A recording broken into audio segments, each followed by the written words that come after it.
Qizingni o'qitmaysan biza chachitibga o'ladi. Mana men domla sifatida aytaman, 3-qizimni men institutda o'qitib doktor qilmoqchiman. Ummatga xizmat qilmoqchiman. Siz onangiz, qizingiz, ayolingizga qaraydigan ayol doktor qilmoqchiman men. Ayollar klinikasi ochmoqchiman men. Nima deysiz shu narsaga? Yomonmi shu? Nabarud mulla qilgandan ko'ra yaxshiroq deb bildim men shuni. Nimaga ayol doktorlarda qiynalganim uchunman. Onamga, ayolimga, opamga ayol temada juda qiynaldim men. Keyin savol berdim o'zimga o'zim, to'xta. Hozir mana shu qizimni o'zim Xudoni tanitib, payg'ambarni tanitib, xaritni tanitib, lekin doktor qilaman men qizimni. Mana kichik qizim doktorlikka tayyorlayapman. Medinstitutda o'qitaman. Boradi, o'qiydi, talaba bo'ladi. Nima bo'ladi? Bu ummatga xizmat emasmi? Ummatga xizmat faqat qorilik bilanmi?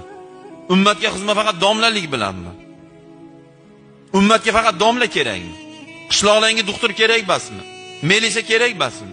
Mana hozir ichki ishlar bilan o'tirganimda hojida bizni posbonlarimiz, shular bor, Xudoga shukr tinch yashayapmiz, duo qildilar. Bu to'g'ri emasmi shu? Keling siz bolangizni melisa qiling, men doktor qiling, bittasi o'qituvchi qilsin. Qani o'qituvchilar?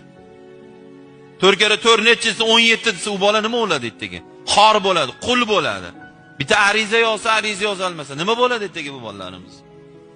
Musulmon xor bo'lmaslik kerak-ku akalar. Nimaga Uhud jangida payg'ambar alayhisalom 70 ta kamonchilarga, nayzachilarga tog'ni tepasida turdilar.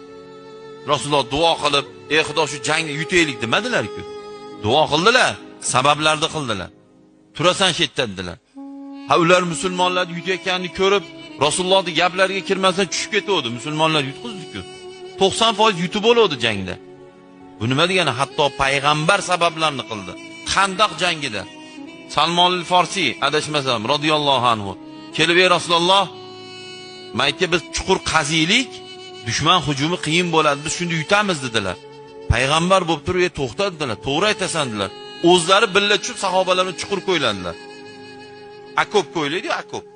Juda katta qilib akop qo'ylandi, dushman keldi, to'xtalib qoldi. Shu jangda musulmonlar yutgan. Bunga nima deymiz? Ha, desa Xudodan duo qilamiz, bizning duoyimiz bor.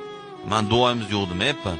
Lekin hech nima ishni qilmasdan duo qilaverishlik bu Xudoni sinashga kirib qolmaydimi?